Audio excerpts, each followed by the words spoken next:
First thing I want to talk about is the purpose of saving and investing for financial independence. You're watching this because you're in one of the following situations, financial situations. One, you're trying to get out of debt. Two, you just start investing. And three, you've been investing for a while, but you're trying to figure out how to make your investment portfolio so massive that you never have to worry about working ever again. And let me know in the comment section down below where you are on the FIRE journey. And every time you have a dollar, you save a dollar to your 401k, Roth IRA, invest in stocks, ETFs, mutual funds, or just cash, you're assigning a purpose to every dollar you're saving, right? You're not just saving money because you want to hoard it for the rest of your life. Even with a 401k, TSP, or 403b, you're investing for your retirement so that you're eventually going to use it or spend it. You're saving cash for the travel that you have coming up this year, or you're investing in a taxable brokerage account so that you can buy a rental property in a few years. You may be saving money in your kid's college 529 so that your kid doesn't need to take out a student loan like you did. You may be building a real estate portfolio so that you can pass down your assets to your kids or grandkids. So the bottom line is that you know how much money is coming into your checking account. And now you need to know how much is going out to your expenses, savings, and investments.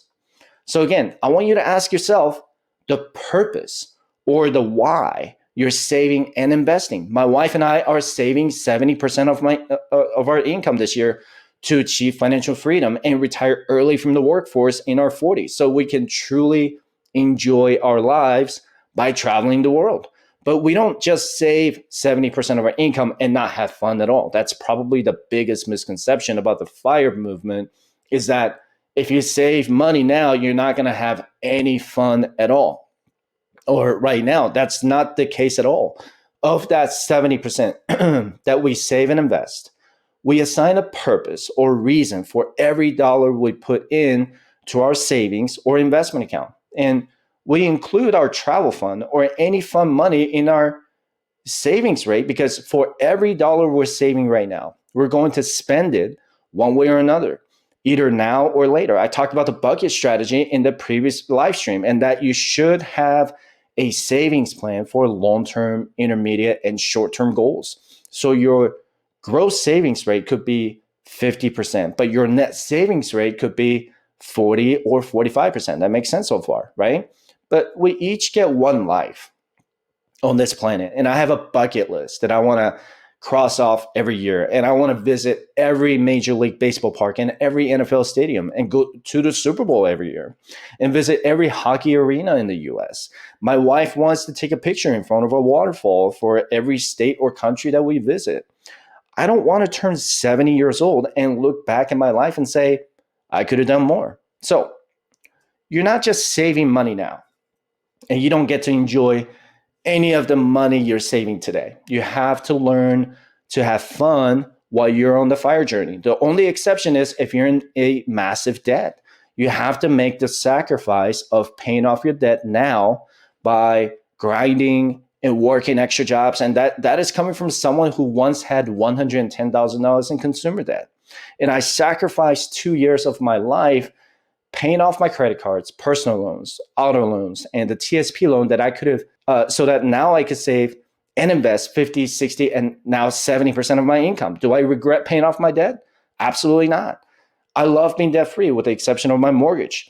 You're going to feel that huge weight off your shoulders when you no longer carry any debt. And it's an amazing feeling to have, and it changes your perspective on money. And because money is just a tool.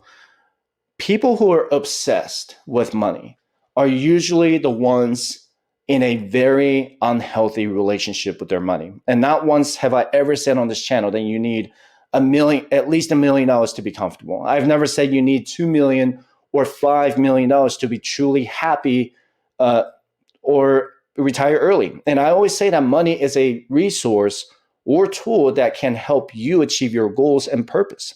This is why understanding your purpose of achieving financial independence or early retirement is far more important than the average return on investment from stocks, ETFs, or mutual funds that you're currently investing in. So when you say, I don't make enough money or I need to save more money, I want you to take a step back and take a look at the big picture. I want you to ask yourself why you need to make more money or why you need to save more money.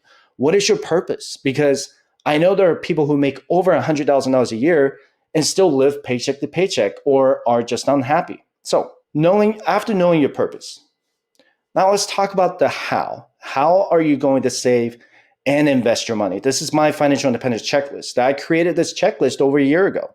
This is the how part of your FIRE journey. And I've been following this checklist without knowing that I've been following this checklist. You're going to find many other YouTubers or financial influencers with their own version of the financial checklist. And I'm not trying to compete with them at all. That's not what I'm trying to do. I'm not trying to win you over to use my free checklist of resources.